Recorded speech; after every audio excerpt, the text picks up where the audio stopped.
சீமான் அண்ணன் ஆரம்பத்தில் அண்ணன் வரதுக்கு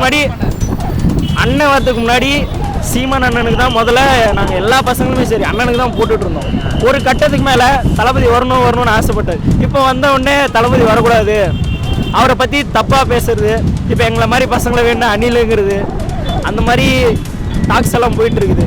அப்படின்றப்போ இப்போ அவரோட ஸ்பீச்சை பாருங்கள், ஒவ்வொரு வாட்டியும் மாறுது. அவர் மேலே ஒரு நம்பிக்கை வருங்களா?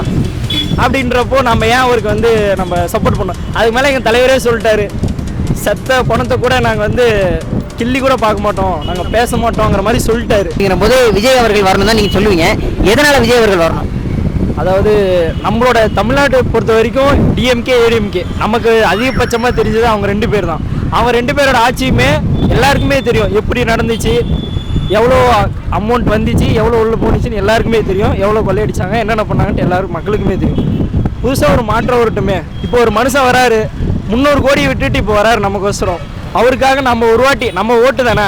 இப்போ அவர் ஜெயிச்சிட்டாரு, மறுபடியும் அவர் ஏதாவது தப்பு பண்ணுறாருன்னா நமக்கு மாற்றுறதுக்கு டெமோக்ரஸியில் ஒரு உரிமை இருக்குல்ல, நாம் பண்ணலாம்ல. அதுக்கோசரம் ஒரு வாட்டி நம்ம டிவிகேக்கு கண்டிப்பாக சப்போர்ட் பண்ணுவோம். ஒரு வாட்டி அவர் வரட்டுமே. அவங்க வராங்க, இவங்க வராங்க, ஒரு வாட்டி நம்ம தலைவருக்கு ஒரு வாட்டி கொடுத்து பார்ப்போமே. இப்போ நீங்கள் சொல்கிறீங்க, அதாவது 300 கோடியை விட்டுட்டு வராரு அப்படின்னு சொல்கிறீங்க. அதாவது அவர் இங்கே சம்பாதிக்க இனிமேல் அவசியம் இல்லை, அதனால அவர் மக்கள் செய்யணும் அப்படின்னு சொல்லிட்டு வர்றாரு அப்படின்னு நினைக்கிறீங்க. இப்போ டிஎம்கே ஏடிஎம்கேவே இருக்கட்டும், அவங்களுமே திரும்ப ஆட்சிக்கு வரணும்னு நினைக்கிறாங்க. இப்போ அவங்கள்ட்ட இல்லாத பணமா அவங்க ஏன் திரும்ப சம்பாதிக்கணும்னு நினைக்கிறாங்களா? அப்படி கிடையாது இல்லை. இப்போ டிஎம்கேயோ ஏடிஎம்கேயோ திரும்ப அவங்க சம்பாதிக்கணும் அவசியம் இல்லை. ஏன்னா தமிழ்நாட்டில் பாதி சொத்து அவங்கள்ட்ட இருக்குது. அப்படிங்கிற போது இப்போ விஜய் அவர்கள் இங்கே 300 கோடியை விட்டு வர்றேன்னு சொல்கிறீங்க, இவருக்கு இதை விட அதிகமாக சம்பாதிக்க வரணும்னு நினச்சா? அதாங்க நான் சொல்கிறேன்ல, டெமோக்ரஸின்னு நமக்கு ஒவ்வொருத்தருக்குமே ஒவ்வொரு ஓட்டு இருக்குல்ல. அவர் ஜெயிக்க வைப்போம். அவர் தப்பு பண்ணார்னா அடுத்த இதில் எலெக்ஷனில் நாம் பார்த்துப்போம். ஒரு வாட்டி நம்ம அவருக்கு சப்போர்ட் பண்ணுவோமே. இதில் என்ன வரப்போகுது? ஆஸ் யூஷுவலே டிஎம்கே ஏடிஎம்கே நம்ம போட்டுகிட்டே தான் இருக்கோம். ஒரு வாட்டி ஒரு மனுஷன் தன்னோட பெரிய இடத்த விட்டுட்டு வராரு. அவர் நினச்சா இன்னும் எத்தனை வருஷம் வேணால் நடிக்கலாம். ரஜினி இருக்காரு, கமல் இருக்காரு, எத்தனையோ ஆக்டர்ஸ் இருக்காங்க. அத்தனை இதுலையுமே இப்போ டாப் 1ல் இருக்கிறது நம்ம தமிழ்நாட்டில் தளபதி தான். அவர் ஆல் ஏரியா இந்தியாவிலே ஒரு நல்லா ஃபேமஸான ஒரு பர்சனாக இருக்குது. அவ்வளோ இதையும் விட்டு நமக்கோசரம் வராதுல்ல, அப்போ நம்ம ஒரு சப்போர்ட் பண்ணலாம்ல. இன்னைக்கு உள்ள டிஎம்கேயோட கட்டமைப்பை இப்போ டிவிக்கே இது பண்ணி அவங்கள மோதி ஜெயிச்சிட முடியுமா? முடியும். ஏன்னா அவர் எங்கள் தலைவர் எல்லாரையும் கவர்ந்துட்டாருங்க.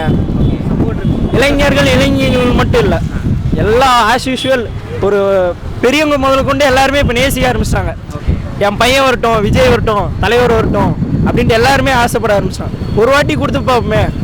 இல்லை, இப்போ 2006 விஜயகாந்த் அவர்கள் வரும்போது இதே வரவேற்பு இருந்தது, இதே அளவுக்கு மக்கள் செல்வாக்கு இருந்தது. ஆனால் அவரால் அதிகபட்சமாக ஒரு 10% வாக்குகள் தான் எடுக்க முடிஞ்சது.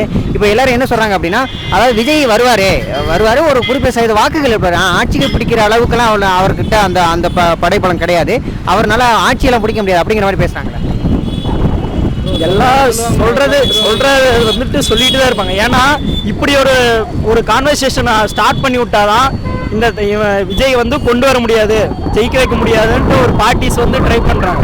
ஆனால் மக்கள், அதான் நீங்களாகட்டும் நான் ஆகட்டும், நாம் நினச்சா கண்டிப்பாக முடியும். ஏன்னா இந்தியாவே ஒரு டெமோக்ரஸி இந்தியா தான். அப்படின்றப்போ நம்ம நினச்சா கண்டிப்பாக முடியும். சீமான் அண்ணன் ஆரம்பத்தில் அண்ணன் வரதுக்கு முன்னாடி சீமான் அண்ணனுக்கு தான் முதல்ல நாங்கள் எல்லா பசங்களுமே சரி அண்ணனுக்கு தான் போட்டுட்டு இருந்தோம். ஒரு கட்டத்துக்கு மேலே தளபதி வரணும்னு ஆசைப்பட்டார். இப்போ வந்த உடனே தளபதி வரக்கூடாது, அவரை பற்றி தப்பாக பேசுறது, இப்போ எங்களை மாதிரி பசங்களை வேணும் அணிலுங்கிறது, அந்த மாதிரி டாக்ஸ் எல்லாம் போயிட்டு இருக்குது. அப்படின்றப்போ இப்போ அவரோட ஸ்பீச்சை பாருங்கள், ஒவ்வொரு வாட்டியும் மாறுது. அவர் மேலே ஒரு நம்பிக்கை வருங்களா? அப்படின்றப்போ நம்ம ஏன் அவருக்கு நம்ம சப்போர்ட் பண்ணோம்? அதுக்கு மேலே எங்கள் தலைவரே சொல்லிட்டாரு, செத்த பணத்தை கூட நாங்கள் கிள்ளி கூட பார்க்க மாட்டோம், நாங்கள் பேச மாட்டோங்கிற மாதிரி சொல்லிட்டாரு இல்லைங்களா? அதுக்கு மேலே நம்ம அவரை பற்றி பேச வேணாம். அவர் மேலே ஒரு மரியாதை இருந்துச்சு, அவருக்கு எடுத்துக்கிட்டாரு, அவ்வளோதான், வேறு எதுவும் சொல்கிறது இல்லை. ஓகே, நன்றி தலைவா.